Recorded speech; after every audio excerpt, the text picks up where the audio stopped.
hoje foi o dia do café com a eliminada Jessi e a Ana Maria falou tudo que ela queria, inclusive chamou de fofoqueira na cara dela e a gente vai ver isso tudo agora. Então já deixa o like, se inscreve e ativa o sininho, porque aqui você acompanha tudo que acontece no mundo dos famosos e no BBB 22. Pode assistir essa entrevista que foi super bacana. Então já vou dar boas-vindas para minha convidada da nossa manhã, que eu tenho certeza que não gostaria de estar aqui agora comigo. Bem-vinda, Jessi. Olha que me ensinaram um sinal, é assim, não é? É assim. É O e o I. Oi. Isso. Oi. Oi, tudo bem? Assim. Desce o outro dedinho. Deixa assim. só o mindinho. Isso. Só esse, assim? Oi. Oi, oi. Ai, ai. Eu tenho certeza que você não queria estar aqui agora de manhã comigo. Ai, não mesmo, Ana. Desculpa, mas queria muito. Mas é verdade. É com razão e com razão. Ontem tão pertinho, né? É, tá. Pois é, tão pertinho. Mas ontem foi tão bonito, né? Porque o Tadeu caprichou na arte de confundir vocês, né? Ele fez um discurso de eliminação que a cara de vocês estava o máximo. Porque cada um achava que ele estava falando com ele, né? Porque ele, olha, fez bonito, olha, né? Ai, já choro. Você que chorou tanto. Eu achei que você fosse desabar ontem ali. Não, até que você respirou e foi. Eu acho que com a saída da Lina e com a saída da Nath, de certa forma, eu já esperava que eu fosse sair na sequência. Então, desde que as meninas saem, eu venho construindo um espacinho no meu coração, porque eu imaginava que quando o Tadeu dissesse meu nome, eu ia literalmente desmaiar. Então eu ficava o tempo todo pensando que eu poderia sair, para que quando eu saísse fosse mais fácil, né? Então eu me desespero no momento, choro, abraço todo mundo e depois parece que eu fui aliviando, né? Tanto que depois eu encontro com a minha irmã e aí daí pra frente eu já não chorei mais. Então acho que eu já tava meio que preparando mesmo esse espaço no coração. Pois é, inclusive ontem na hora que você saiu, você recebeu muito carinho de todos os meninos, né? Muito. E aí você saiu e o Eli ficou andando pelo jardim lá. Porque acho que o susto dele foi tão grande, ele parecia que não entendia nada, ele ia pra lá, andava pra cá, foi uma coisa fantástica. Olha. Agora eu queria te perguntar já, antes da gente entrar no nosso papo mais pessoal seu do jogo, desses três que estão no paredão agora, qual é o seu palpite, já que a gente acabou de formar um paredão essa noite? Bom, eu acredito que essa altura do campeonato, quem deva sair é o Gustavo, né? Porque pelo que eu tô vendo aqui fora, pelo pouco que eu já vi de contas aí, o PA tá muito bem em relação ao amizade que ele construiu com o Scooby.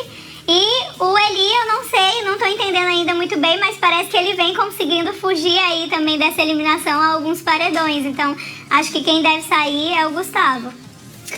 Pois é, e ontem, no seu encontro com o Tadeu, eu queria ressaltar também uma homenagem que ele fez pra você, bem bacana. Eu acho que você motivou muita gente, inclusive, né, com a sua participação, com relação à sua trajetória, né, ao seu estudo da linguagem dos sinais e tudo mais, né. Mas nessa hora aí você não segurou o choro, né, nesse momento, né. Agora, na vida, aqui fora, assim, no seu dia a dia e tudo mais, né, sem ser na sala de aula, obviamente, na sua vida, né, mais íntima e tal, você é assim também? É igualzinho? Chorona? É.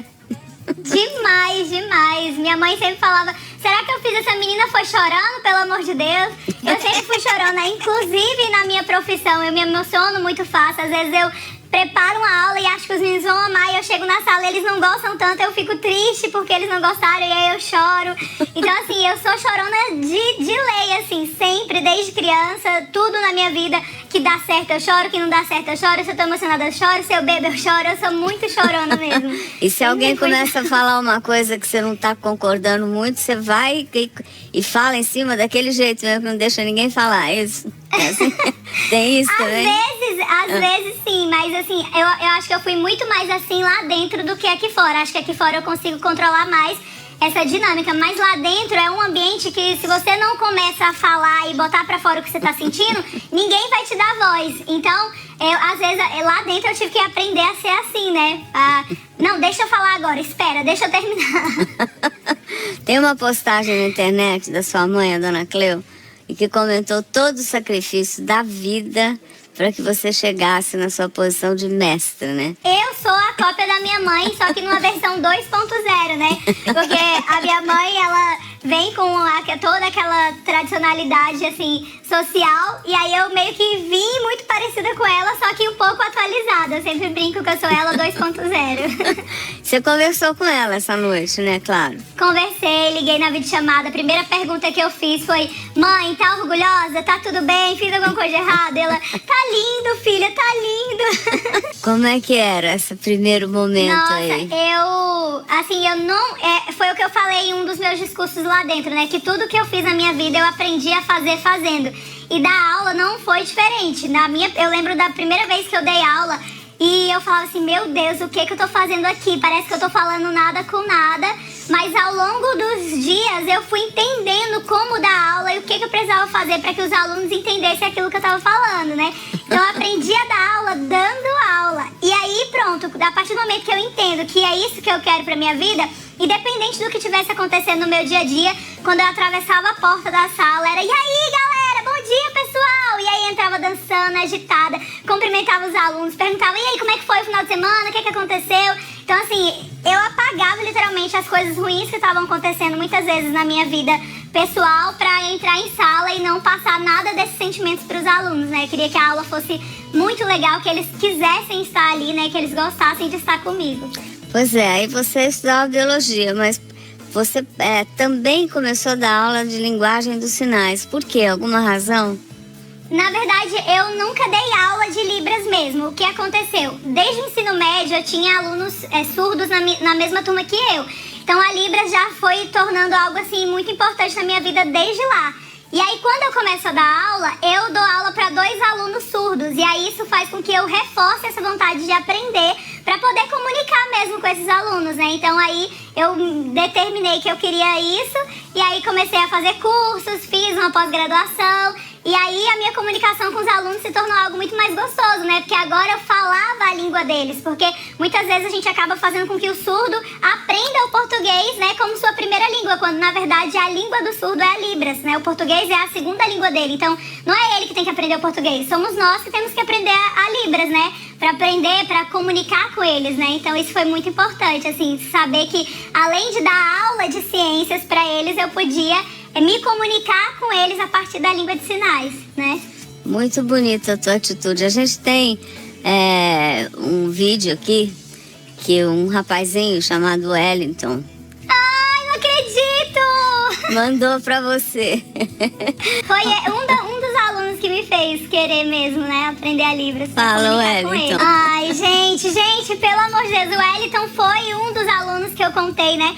Que eu dei aula pra 2 surdos, um deles era o Wellington e a outra era a Maria Eduarda, né? Então foram os 2 alunos que me fizeram, de fato, me apaixonar pela Libras, assim, pra querer aprender. E o que eu mais achava incrível nessas 2 pessoas eram que eles gostavam que eu aprendesse, né? Então eles faziam questão de me ensinar. Nossa, aprendi muito com eles. O Wellington e Maria Eduarda, um beijo. Você sabe que durante o BBB eu sou fã do pay-per-view também, nas minhas horas de idas e vindas para os lugares, nas minhas horas, enfim. Tenho uma horinha antes de dormir, vou lá no pay-per-view e fico vendo vocês. E eu tive a oportunidade, a feliz oportunidade de te ver numa daquelas banheiras lá, conversando, uma hidromassagem daquela, conversando, não me lembro bem com quem, mas você estava dando uma aula a respeito do sistema educacional brasileiro e o que faltava e com uma clareza tão grande. Realmente você ganhou meu coração ali, né? Porque você, com a maior naturalidade do mundo, falava a respeito do quanto faz falta a educação nesse país, né? E o quanto você é dedicada a isso, né? Ai, gente, foi demais. Agora é hora, Jéssica, de falar no jogo. Agora é hora. Você sabia que estava na mira do Gustavo, né? Seu companheiro de xepa, né? Pra ir pro paredão. Vamos rever os momentos em que ele te indicou pro paredão e que se fosse agora, o jogo da Discord agora, por exemplo, imaginar que tivesse um jogo da Discord agora. O que é que você diria pro Gustavo agora que te botou no paredão? Não, principalmente sobre o jogo que ele construiu, né? Porque ele entra com um discurso de movimentar o jogo, colocar no paredão quem não tinha ido. Só que aí depois tudo acontece e ele continua falando sobre isso, né? Continua mantendo o mesmo discurso. Até a gente chega a comentar que o discurso dele já não é mais válido em um determinado momento do jogo, porque já não tem mais ninguém que não tenha ido. E aí ele muda, ele começa a votar em quem demorou mais tempo pra ir pro paredão. Tanto que ele me indica falando sobre a nossa proximidade, a nossa relação e tudo mais, aí o Tadeu já dá uma catracada nele, né? Tipo, mas você sabe que você indicando ela pode sair, né? Tadeu diz assim. Foi. Né? Então, mesmo eu tendo essa relação de proximidade com ele a partir da xepa, ele me indica pro paredão sabendo que eu podia sair. E foi o que aconteceu, né? Então... Agora, falando em xepa, né? Você foi a campeã da xepa de todos os BBDs. Você soube disso já? Pois é, tá? Mas Babu ontem mandou um vídeo pra mim passando a coroa. Passando a coroa. Você comia de um dia, faltava no outro, né? Então, foi a segunda semana ainda que bem foi a tinha pior. festa, né, Jessie? Porque na festa todo mundo tirava a barriga da miséria. Pois é, mas aí a questão era essa, porque eu não conseguia comer nas festas, porque ou eu bebia ou eu comia. E aí eu preferia beber porque pra curtir a festa. Aí quando chegava no final da festa, eu tentava comer que nem uma desesperada e dando manutenção externa, mandando a gente entrar, e eu colocava tudo na boca e ia mastigando, mas não conseguia comer, né, de verdade. Então assim, a segunda semana foi super tensa. Teve uma outra semana também que a gente teve que racionar, mas assim, estar na xepa não é só sobre a comida, porque a gente acaba tendo que comer, né? Fica, às vezes come mais, outras vezes menos, mas tem o que comer. Mas energia você tinha de sobra. Comendo ou não, você dançava, se arrasava. É verdade. Gritava, falava alto, ixi, cantava todas as músicas. Você ficou marcada, inclusive, por manter as suas posições dentro da casa. E você reafirmava o que pensava sempre que podia. Numa conversa, inclusive, com a Lina, você explicou que não se aliava a ninguém. Quer ver? Você acha que isso, de alguma forma, prejudicou você e o seu grupo, né? Porque as meninas, inclusive, saíram agora, né? Uma semana você acabou ficando sozinha, né? Você acha que isso atrapalhou o andar? Então, depois que eu saí, né, eu entendi um pouco o que estava acontecendo aqui fora e acho que nesse lugar do grupo meu e das meninas, né, das comadres, a gente pecou, né, nesse fato de não conseguir combinar os votos. Mas quando eu falo isso aí com a Lina, é principalmente sobre o contexto que o jogo se encontrava, né? Que os meninos em algum momento já tinham me proposto essa aliança e eu não aceito porque eu não concordo com os votos que eles queriam. E agora, nesse outro momento do jogo, eu tô me vendo forçada a me aliar ao Eli, que era uma pessoa que eu desejava que estivesse no paredão. Então, pra mim, isso não era coerente, sabe? Como que aqui eu não aceito e aqui eu vou proteger o Eli? Sendo que em momento algum eu protegi a Lina e nem a Nath em outros momentos que eu poderia ter protegido, né? Por exemplo, poderia ter votado no DG antes pra proteger a Lina, ou na Laís antes pra proteger a Nath, mas eu não acreditava que aquilo era coerente com o que eu sentia, né? Então, não fiz. E aí, depois ter que proteger o Eli, porque era o grupo que tava se formando, né? Na minha cabeça não fazia muito sentido. Mas sobre o grupo com as meninas, eu acho que nesse ponto a gente pecou um pouco, né? Talvez se a gente tivesse conseguido combinar os votos, a gente tinha se fortalecido um pouco mais. E talvez nem teria sido eliminadas assim nessa sequência. A gente aqui fora ficou torcendo muito para que isso acontecesse. Porque a gente via o jogo, né? E falava, gente, será que elas não percebem, né? Que vai saindo sai o outro, sai o outro. Tem que ter uma razão para isso, né? E os meninos unidos é que fizeram a coisa acontecer, né? Durante muito tempo você foi discreta, inclusive no jogo. Por conta disso, algumas pessoas te chamavam de figurante, né? Eu acho até que você, num jogo da discórdia, você se posicionou para quem pensava assim, porque alguém citou lá. O que você sente? Acho que essa foi a minha virada de chave, na verdade, né? Porque eu entro no jogo muito bem, muito determinada daquilo que eu quero. Eu perco a primeira prova de resistência com a Slo e aí aquilo me desmonta inteira. E aí parece que eu não tenho mais força, não tenho mais coragem, não tenho mais voz. E aí vem acontecendo uma sequência de fatos que só me afunda mais. Só que aí vem esse sentimento de, cara, eu tô aqui e eu quis estar aqui, então por que eu tô deixando isso acontecer? Eu preciso aceitar as consequências do jogo e encarar isso de cabeça erguida. Então, quando chega esse jogo da Discord em especial, em que 3 pessoas me colocam como figurante, principalmente pelo fato de eu não querer combinar votos, eu acho que é o momento que eu falo assim, chega, agora eu vou falar o que eu tô pensando mesmo, eu decidi jogar assim, vou jogar assim, eu não vou fazer aquilo que as pessoas esperem que eu faça, porque na minha vida eu nunca fui assim, eu sempre fiz aquilo que eu senti vontade de fazer, que eu queria fazer, e por que aqui eu vou viver condicionada pelo que as outras pessoas esperam de mim, né? Porque lá dentro é isso, a gente acaba vivendo uma dinâmica em que o que as outras pessoas ali dentro pensam sobre a gente nos afeta diretamente, né? Tanto que eu sofria com o queridômetro todos os dias. Então, eu acho que esse jogo da discórdia foi a minha virada de chave, né? Foi quando eu, de fato, falei, chega, vou me posicionar, vou falar o que eu penso, sendo bom ou sendo ruim, arcando com as consequências do jeito que elas vierem. E foi difícil pra você isso? Muito difícil. Nossa, naquele dia mesmo, meu coração parecia que ia sair pela boca, as lágrimas vinham nos olhos querendo transbordar e eu pedi a Deus, Deus, por favor, não deixa eu chorar, deixa eu falar tudo que eu tô pensando. Agora não vou chorar. E aí, no final, consegui. O Gustavo, inclusive, elogiou a sua postura, né? Até te colocou no pódio dele, né? Aí o jogo rolou e tal. Você acha agora, né? Que ele tava falando de coração aí ou da boca pra fora? Fazia parte do jogo? Eu acredito sim que ele tava falando de coração nesse momento. Mas isso não influenciou o jogo dele, né? Não foi uma coisa que foi determinante. Eu sempre soube que o Gustavo admirava a minha transformação ao longo do jogo, sempre soube que a gente tinha uma boa relação, mas eu também sabia que ele ia votar em mim na primeira oportunidade. Tanto que em uma festa a gente conversa, né, sobre voto, e ele fala pra mim, olha, Jéssica, pode votar em mim sem peso no coração, porque eu vou votar em você assim que precisar. Então, assim, eu já sabia que ele ia votar em mim. E sempre que ele podia, ele me alfinetava. Eu falava, tem tanto tempo que você não vai no paredão. Vocês 3 estão aí de boa sem paredão. Então, ficava alfinetando, né? Mesmo ele dizendo que a gente tinha essa relação, que gostava de mim, que me viu transformar e tudo mais, mas eu sabia que ele ia votar no primeiro momento. Agora, tem o uma Gustavo, coisa... ele sabe que ele não tem nada a perder, porque ele chegou depois, então ele não tem vínculo com ninguém de afinidade, afetividade, assim, no sentido de proteção. Então, a mesma forma que as pessoas tratam ele nesse lugar, ele trata as pessoas. Então, ele constrói as alianças enquanto são favoráveis, mas se precisar votar, ele vai votar, assim como ele sabe que vão votar nele. Pois é, falando em votar, o grupo Lollipop formou uma votação, que eu acho que você não viu, uma votação em grupo, né? E você foi indicada no paredão. Você quer ver? Vou só te mostrar como foi. Você soube depois de todos que foi? Aí, a única pessoa que realmente me surpreendeu foi a Larissa, né? Os outros, Jade, Eli, Slo, eu já sabia que eles iam votar em mim sempre que tivesse oportunidade.